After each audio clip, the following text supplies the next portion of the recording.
Good Tuesday afternoon and welcome to Border Report Live. My name is Rudy Mireles and I am your host here in Harlingen, Texas in the Rio Grande Valley of Deep South Texas. And joining me today is South Texas correspondent Sandra Sanchez. Hey, Sandra. Hi, Rudy. Hey. Great to be here. Good to have you. What are we going to be talking about today? We're going to be talking about remembering those migrants who have died trying to cross the border, whether in the brush or through the river. A very, very serious and very little talked about topic. And timely with all the issues happening in Central Texas right now with water issues. Absolutely. Well, we'll check in with you in just a moment. But right now, we do have an update on that story we told you about yesterday, starting with an update on that deadly shooting at a McAllen, Texas Border Patrol station. Now, new today, we're learning more about some more injuries and more on that timeline of events that occurred yesterday, starting at about 6 o'clock in the morning. Now, according to McAllen Police, the father of the suspect that Border Patrol agents shot and killed yesterday told police he was looking for his son shortly before 6 a.m. yesterday. Now, hours before, Mosqueda's father was stopped by police for a traffic violation, and those police officers say that he told them that he was looking for his son, who he said had psychological issues and was carrying weapons in his car. As far as those injuries, we're now learning that in addition to the McAllen PD officer we told you about yesterday who took that hit to the leg, that a Border Patrol agent and a Border Patrol employee were also injured. Now, no word on what injuries, except that one of those individuals was shot in the leg as well. Now, McAllen PD Chief Victor Rodriguez told me yesterday during a press conference that Ryan Luis Mosqueda, who was 27 years old, had an assault-style rifle while wearing a utility vest when he opened fire at the McAllen Airport Border Patrol station. As we reported, agents then shot him dead at the scene. Now, the FBI is investigating and has yet to provide a motive for this attack, but we're going to keep you updated both here on Border Report Live and on borderreport.com. Now, over in California, dozens of federal officers in tactical gear roamed a mostly empty park in Los Angeles neighborhood with a large immigrant population for about an hour before they cleared out. Now, defense officials had said about 90 members of the California National Guard and over a dozen military vehicles would help protect immigration officers as they carried out a raid in MacArthur Park. Now, it's still not clear if anyone was actually arrested in that massive raid on the park that you can see those videos on your screen. Reporters say they saw at least 4 unmarked white vans resembling those commonly used by federal agents for detainee transport. LA's mayor, Karen Bass, called it, quote, a political stunt, and said, what I saw in the park today looked like a city under siege, under armed occupation.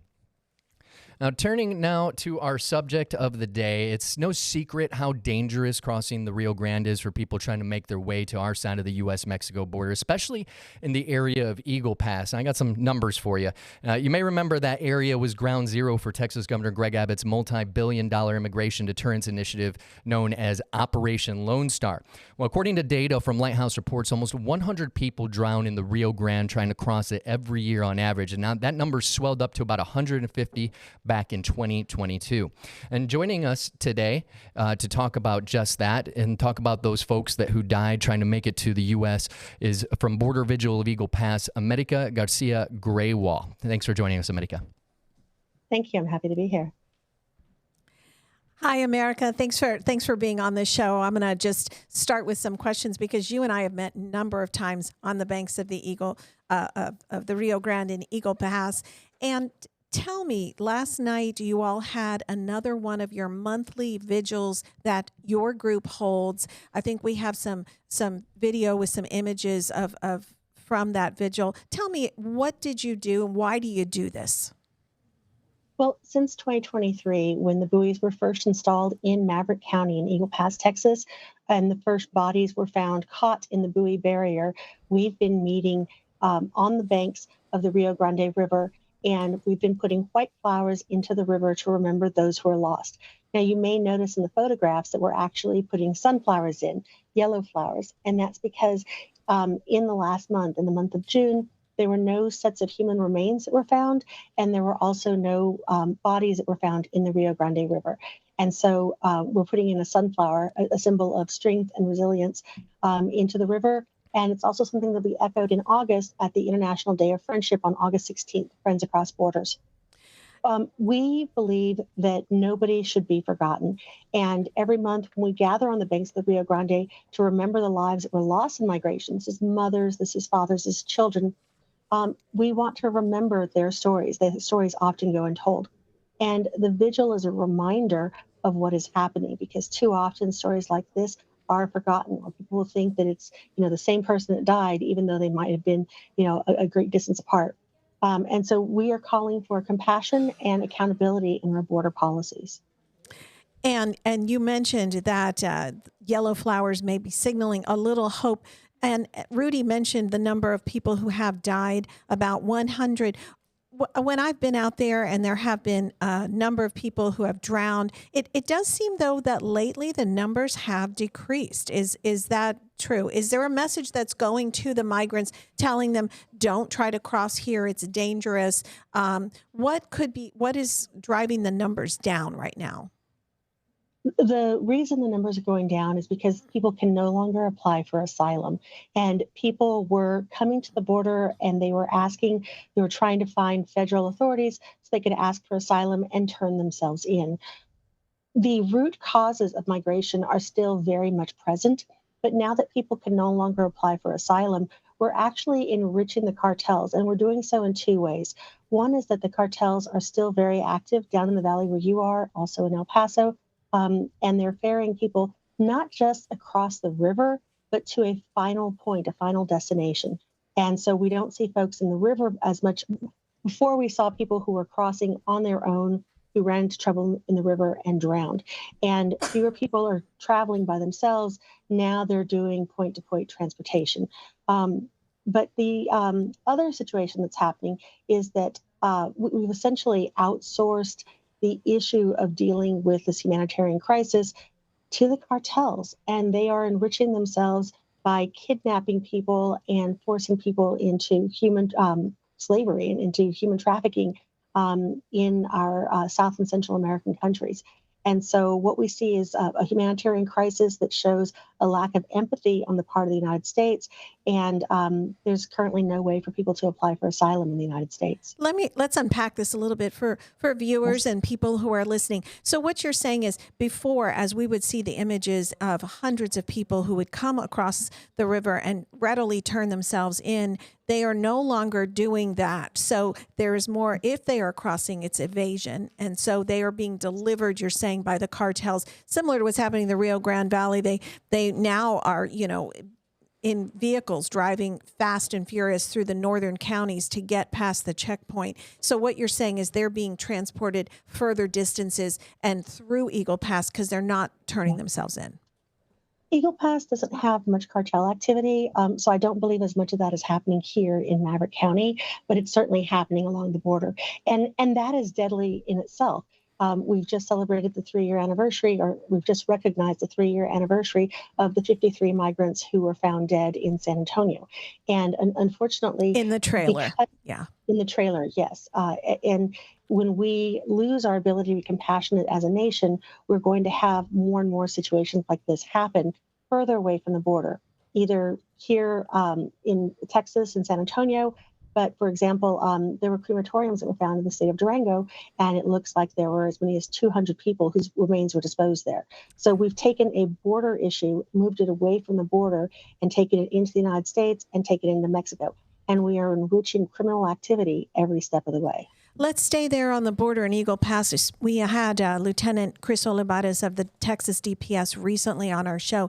He was saying that in 2023, Eagle Pass was the epicenter of crossings. No longer the case, but here's some video that I shot in 2024 near drownings. This was late 2023, actually. You see people trying to come across. The water's so high, they're holding on to the pylons under Bridge 2 there.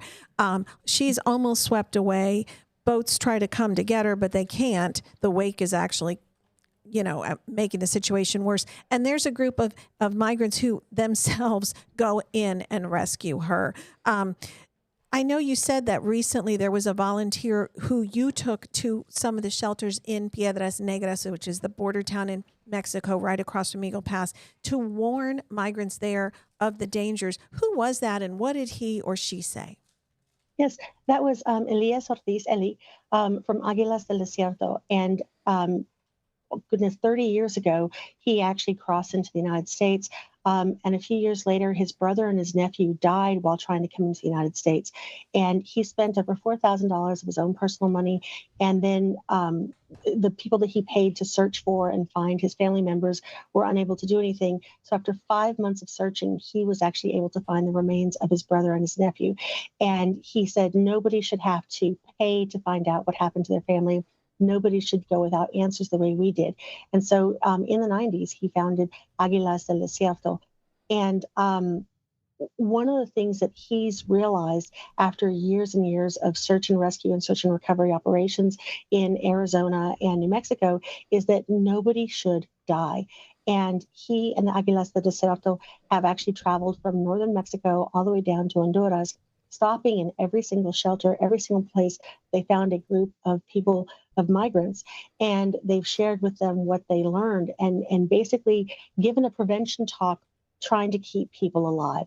Um, I was really struck by it when I listened to him in Piedras Negras, because he said, "I'm not here to talk you out of crossing. You spent so much of your time, you have nothing behind you, and except death. But I don't want you to die. You need to have a plan. You need to physically be healthy. You need to know where you're going to go. You need to know what you're going to do if you get into trouble. If you don't have these things, don't go, because you will die." And he was very frank. I could Wow. actually see mothers kind of holding their child a little bit closer. And one of the things that he did is, he and the Aguilas delivered a car full of food to the shelter, because he said it's just so important that people be healthy if we cannot talk them out of it, and they choose to cross. Wow, And that's really powerful. I think we have to take a break, right, Rudy? Yeah, we're going to take a quick break, America, but we're going to continue the conversation when we come back. We're speaking with America Garcia Graywall with the Eagle Pass Vigil Group when we come back on Border Report Live. We'll see you in about a minute.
Welcome back to Border Report Live. My name is Rudy Mireles, and I am your host for this Tuesday edition of Border Report Live today. And joining us today is America Garcia Graywall of the Border Vigil of Eagle Pass.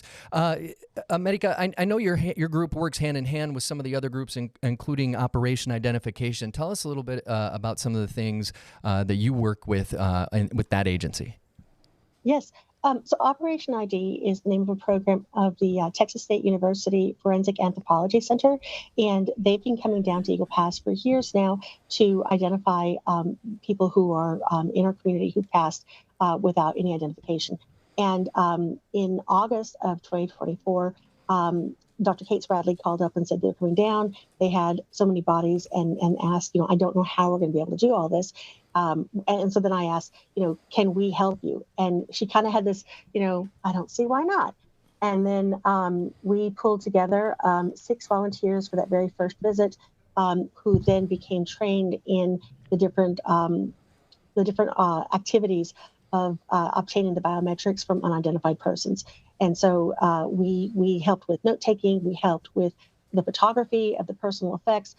We helped with examination of things like dentition, looking for tattoos, and we actually helped with obtaining of the fingerprints and the DNA extraction from the different bodies. I was there last September. You were nice enough to allow me to come on site and see what the volunteers were learning as they trained, and you worked side by side with them. This was not an easy job. I mean, I had a mask on, and it was the smell was overwhelming. A lot of the images we actually can't show because they're so gruesome. There, what these volunteers are dealing with. That's a backpack that was found with someone. They're photographing remains right here to try to get the word out that somebody, who this belongs to. And there is a blanket with an image of a woman. They believe her identification, the same identification, was also found with that. They think perhaps that one of the bodies matched to it. At the time, America, there were 40 or so unidentified remains. What's your numbers like now? Are you guys helping to get these numbers down? Are you reuniting families and connecting them with loved ones who were lost and now they know what's happened to them? We're doing our absolute best. The morgue is currently empty. We had 14 sets of remains that were buried in June, and we've taken the fingerprints, we've taken the biometrics, the information is in the database, the personal effects have been photographed, and we still don't know who they are. And because we don't have a direction to go in, those 14 sets of remains were buried in Maverick County in mid-June. We had one little girl, Antonella, who was 5 years old when she died, and her family couldn't afford to repatriate her. So we actually buried Antonella, and we buried a young man named Gustavo in Eagle Pass, and their family members were able to watch the service via WhatsApp, and different folks who were in attendance spoke to the family members while they were there. Dr. Spradley would have to give you... Yeah, and you know what? Actually, you just mentioned Dr. Kate Spradley runs the Forensic Anthropology Department at Texas State University. She spearheads this entire operation identification. I think we have a quick soundbite when I interviewed her in September out there as they were starting this process. So there's a lot of deaths here in Eagle Pass. Many of them are unidentified when they're found, and they don't have any circumstantial information with them. So we have come here to fingerprint those individuals. We lost a little bit of the sound there, but we get the point. Now, one thing that's important to note is that the process here, we don't have a medical examiner in the Rio Grande Valley. Laredo has one, and there's Dr. Spradlin up near San Marcos, which is a good 250 miles away. So part of this problem, I believe, is this identification falls to the justices of the peace, and a lot of these bodies just kind of get put in trailers in different counties that can't identify them, right? Unfortunately, that is the case. And I need to really emphasize that this is not the fault of Maverick County. The scope of death is really staggering. And we had a training session where the Harris County Medical Examiner spoke about the number of deaths that they experienced and the number of unidentified bodies. And Harris County had fewer unidentified bodies than Maverick County, and we are a fraction of their size. We don't have a medical examiner. We don't have the facilities, and our county judge and sheriff and everybody were doing the very best job they could. This problem has been created by the state of Texas and by the federal government with their policies, and yet they have not helped any with solving the problem. For example, Dimmitt County applied 3 times for a portable morgue like the one in Eagle Pass. The first year, they said no. The second year, they got $1. This year is the first year that the morgue was funded, and even then it was not fully funded. And so we have this horrible issue. We know exactly what's causing it, and yet we're not being given the tools to ease the pain and to give names back to the numbers that are in our community. Maybe somebody will be listening to this broadcast and might be able to come up with a solution, right, Rudy? Maybe. And, one of the things you're talking about, funding America, well, there has been state funding for immigration-related activities, but it's not exactly probably what your group wants to see, and we're going to talk more about that, and we'll continue this conversation with America Garcia Graywall when we come back on Border Report Live. We'll see you in a minute.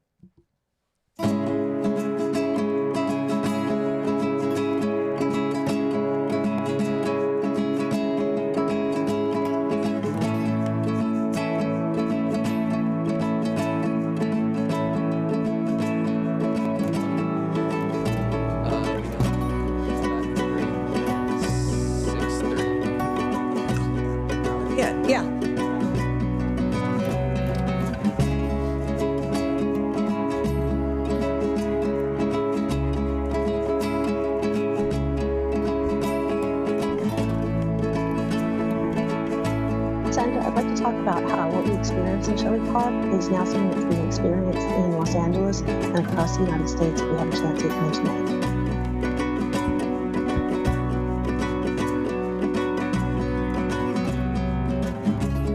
We have 6 minutes. When we come back, I'm going to direct you with a couple questions.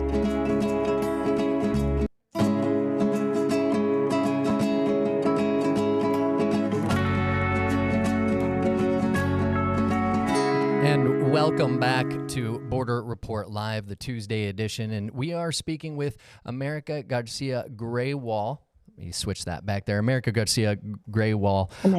America, sorry about that. Yes. Sandra, I know you had a question for America. Yeah, well, we've been talking about Operation Identification, the Border Vigil. Now, you're also going to start a search and rescue volunteer effort training happening Saturday. Tell us quickly what's going on. What are you all doing there? Yeah.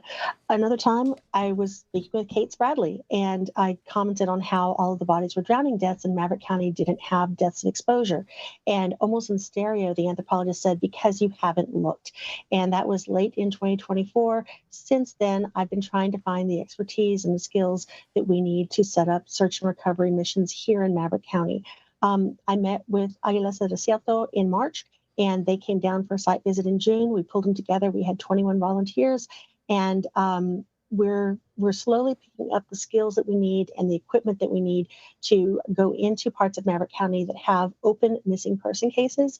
And the plan is to use the protocols developed by groups like Águilas del Desierto, also used in Valpurias, Texas, by Eddie Canales, the South Texas Human Rights Center, and start finding some of these answers to the questions that have been open for years. Now, Eddie, as we all know, passed within the past year, so that left a big void for helping to find these migrants who are missing. You're going to have a training in Ensenal on Saturday. Is that open to other people, or did you need to have been part of the pre-training ahead of time?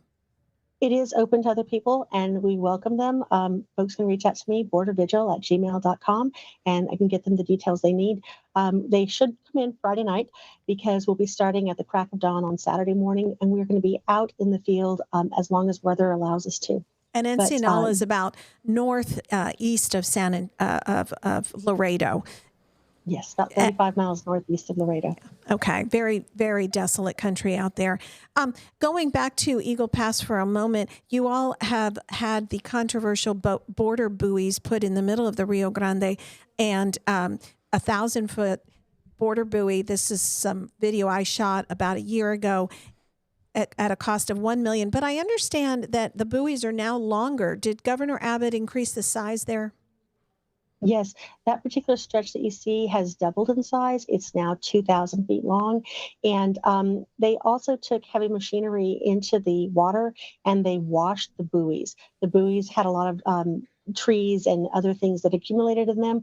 And so I actually have footage I'll have to send you of them with heavy machinery actually washing the buoys so that they'll look better. So what we're seeing here is a political stunt. It's not about stopping people. It's about looking good on camera.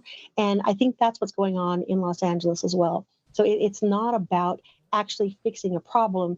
It's about flexing muscle and saying, we can do this. And one of the things that's really frustrating is that the money that's going into these shows of force, the money that goes into these political stunts, is money that is not going to search and recovery, search and rescue missions in Kerrville. It's federal dollars that are not going to the National Weather Service. And we are actually we are hurting people in the United States because we're so busy trying to gain political points. And so I really hope that we can express our humanity, offer asylum to the people in the world who need it, because it'll be good for us as a country, not just the people who come into our country, but for the people who live here right now.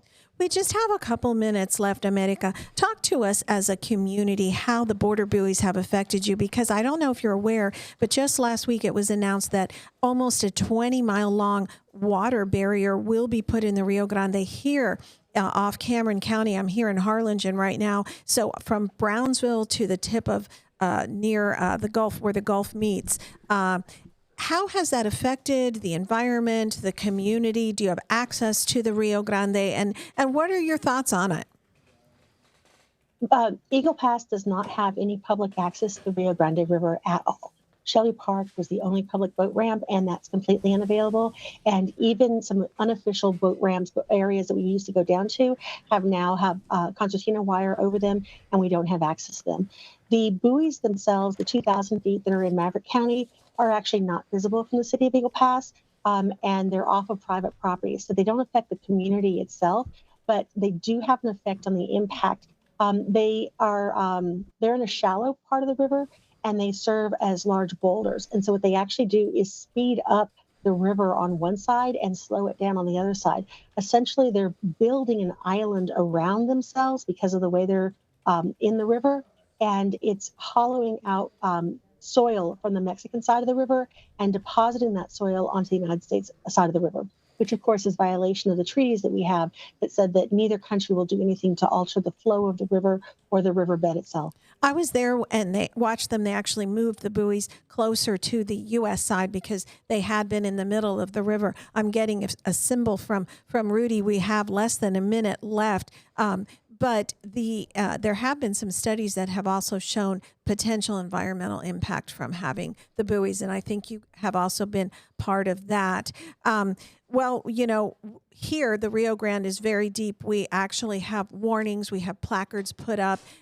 We bring this up because as Central Texas suffers from this worst tragic flash flooding that has happened, you know, continue to warn that the Rio Grande is a huge river. It's unpredictable. This is right here in off Ansel Dewis Park in McAllen, and you know, you wouldn't expect the river to be that big. These are special new signs Border Patrol has put up warning people to not try to risk it. America Garcia Graywalt, thank you so much for talking to us today. Right, Rudy? Yeah, we really appreciate it. It's always good to shine a light on these, you know, really untold stories. So we appreciate you talking with us today.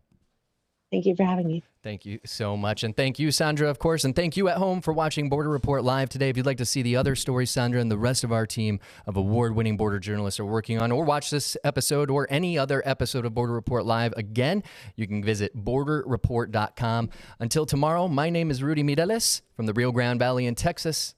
Have a great day.